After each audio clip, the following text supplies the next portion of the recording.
Praise be to the Lord Jesus. இயேசு கிறிஸ்துவினால் உங்களுக்கு சமாதானமும் சந்தோஷமும் உண்டாவதாக. நேத்திக்கு நாம் பார்த்த வேத பகுதியோட தொடர்புடையதாக தான் இன்றைக்கும் நாம் பார்க்க போகிறோம். அதில் ஒரு சின்ன வித்தியாசங்களை வகையறுக்க போகிறோம், அதாவது பிரித்து பார்க்க போகிறோம். அதற்கான வசனங்கள் 1 பேதுரு 2வது அதிகாரம் 3வது வசனம், எபிரேயர் 5வது அதிகாரம் 13வது வசனம், 1 Peter chapter 2 verse 3 and Hebrews chapter 5 verse 13. முதலாவதா 1 பேதுரு 2வது அதிகாரம் 3வது வசனம் பார்ப்போம். நீங்கள் வளரும்படி புதிதாய் பிறந்த குழந்தைகளைப் போல திருவசனமாகிய கலங்கமில்லாத ஞானப்பாலின் மேல் வாஞ்சையாய் இருங்கள். அடுத்ததா எபிரேயர் 5வது அதிகாரம் 13வது வசனம் சொல்லுது, பால் உண்ணுகிறவன் குழந்தையாய் இருக்கிறபடியினாலே நீதியின் வசனத்தில் பழக்கமில்லாதவனாய் இருக்கிறான். இப்போ இந்த 2 வசனத்தையும் பார்த்தோம்னா, முதல்ல 1 பேதுரு 2வது அதிகாரம் 3வது வசனம் சொல்லுது, நம்ம வளரும்படியா புதிதாய் பிறந்த குழந்தைகளை போல திருவசனமாகிய அந்த ஞானப்பால் மேல வாஞ்சியா இருக்கணும்னு சொல்லிட்டு இந்த இடத்துல யாரை பத்தி குறிப்பிட்டிருக்காங்கன்னா, புதிதாக ரட்சிப்புக்குள்ளார வந்தவங்க, அதாவது ஆண்டவராகி இயேசு கிறிஸ்துவை விசுவாசிச்சு அவருடைய சுவிசேஷத்தை கேட்டு அந்த முதல் படி எடுத்து வச்சிருப்பாங்க இல்லையா ரட்சிப்புல, அவங்களுக்காக சொல்லப்பட்டது. ஏன்னா அவங்களுக்கு இந்த திருவசனங்கள் ஒவ்வொன்றையும் அறிந்து கொள்ள தான் ரட்சிப்பின் அடுத்தடுத்த கட்டத்துக்கு நகர முடியும். அதற்கு சான்றாக தான் எபிரேயர் 5வது அதிகாரம் 13வது வசனம் சொல்லுது, பாலுண்ணுகிறவன் குழந்தையாய் இருக்கிறபடினாலே நீதியின் வசனத்தில் பழக்கமில்லாதவனாய் இருக்கிறான். அப்படி அந்த திருவசனமாகிய ஞான ஆரம்பத்துல இருந்து அந்த அதிகமா தெரிஞ்சுக்கிறவங்களுக்கு இதுதான் நீதியின் வசனம், இந்த சத்தியம் இதை சொல்லுது அப்படின்னு சொல்லிட்டு ஆரம்பத்திலேயே வகையிருக்க முடியாது. ஏன்னா அவங்களுக்கு அந்த வசனங்கள்ல பழக்கம் இருக்காது. அப்போ இது மெயினா குறிப்பிடுறது யாரை பத்தி? ரட்சிப்புல புதிதா வருகிறவர்களை பத்தி. இப்போ நேற்றுக்கு நம்ம ஒரு பகுதி பார்த்தோம். எபிரேயர் 6வது அதிகாரம் 1வது வசனத்துல என்ன சொல்லப்பட்டிருந்தது?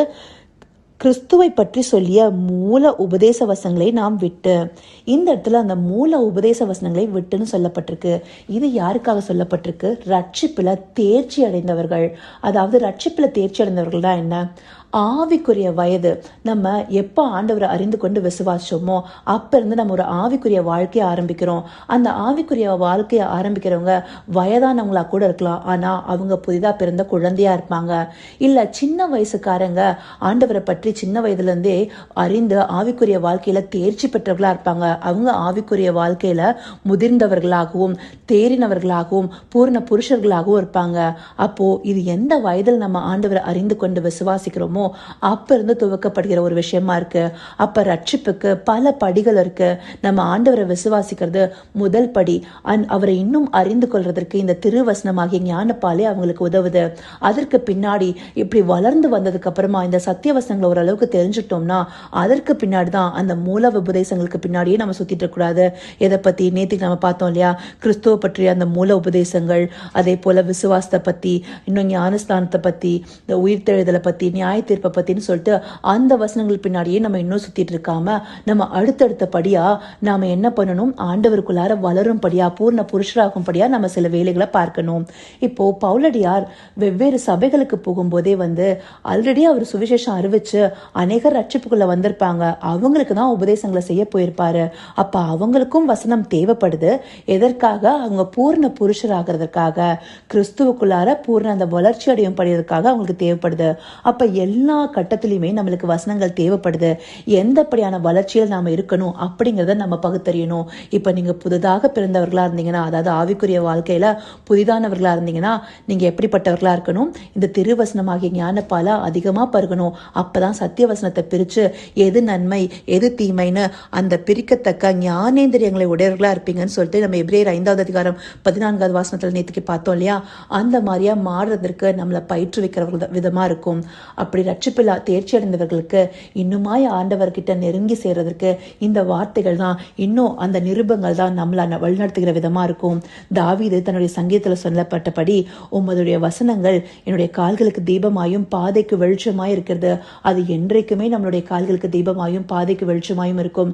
அது ரட்சிப்பையில் எந்த படியில இருந்தாலும் சரி, நம்ம அறிந்து கொள்வதை பிரித்து அறிந்து சரியான பாதையில போகணுங்கிறதுக்காக நமக்கு ஆண்டவர் இந்தப்படியான வார்த்தைகளை காண்பிக்கிறாரு.